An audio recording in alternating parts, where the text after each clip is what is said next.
I'll be doing my presentation on team-based learning. I remember it so distinctly. Third grade science. We were dissecting owl pellets. The girls were all screaming and the boys had piles of little bones on their desks. It was a colorful laminated sign, small and hanging above the whiteboard. It simply said, "There is no I in team."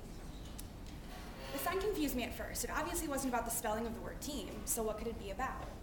And then it hit me. A team is a group of individuals working together for a common purpose. There is no I. Made sense. My earliest memories of school include working in groups, team projects, and partner activities. Far before our days were consumed with endless hours of lectures and PowerPoints, we were encouraged to interact, ask questions, apply what we were learning in various ways. So today, I will be introducing you all to a glorified version of the team-based learning we used as children.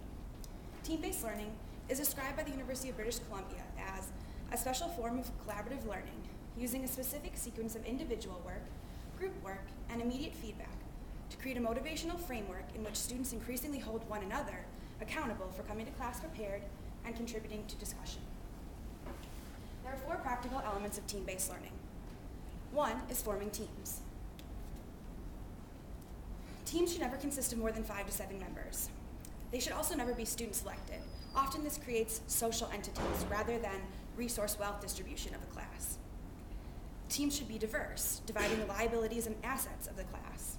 And also, the selection process should be transparent, public, and dividing cohesive or subgroups within the class.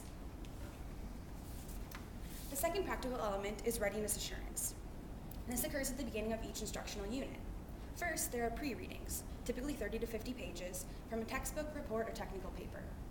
Next comes an individual readiness assurance exam, normally 15 to 20 point multiple choice that each student takes on their own to remember, understand, and apply simple concepts from the chapters.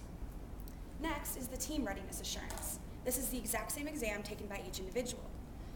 Only the group has to take it together and discuss and negotiate each question until they collectively decide upon an answer, and they have to scratch it off on a little scratch card. If they're wrong, they must keep discussing and scratching until they get the proper answer. Next comes appeals. The team can appeal a question that they believe they got should be the correct answer. They have to write a rationale defending their answer. And finally, a mini lecture is given by the professor based on frequently missed questions on the individual exams. This allows a professor to tailor their lecture so that students are learning the things that they need to learn.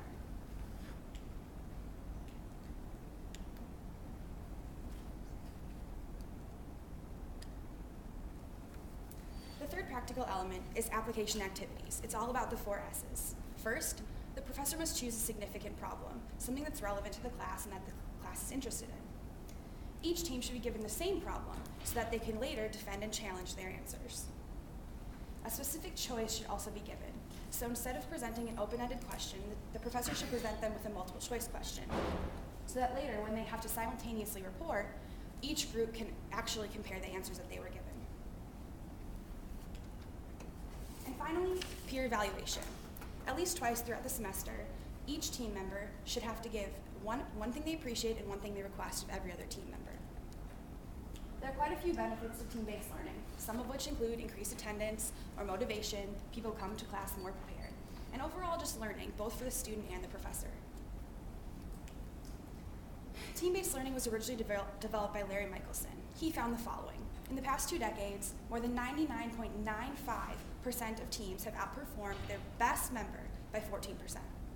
And the worst team typically outperforms the best student in the class. I've shared with you the basics of team-based learning, including forming teams, the readiness assurance process, in-class application activities, and peer evaluation. I will close with a quote for you all to ponder. Henry Ford once said, "Coming together is a beginning, keeping together is progress, and working together is success."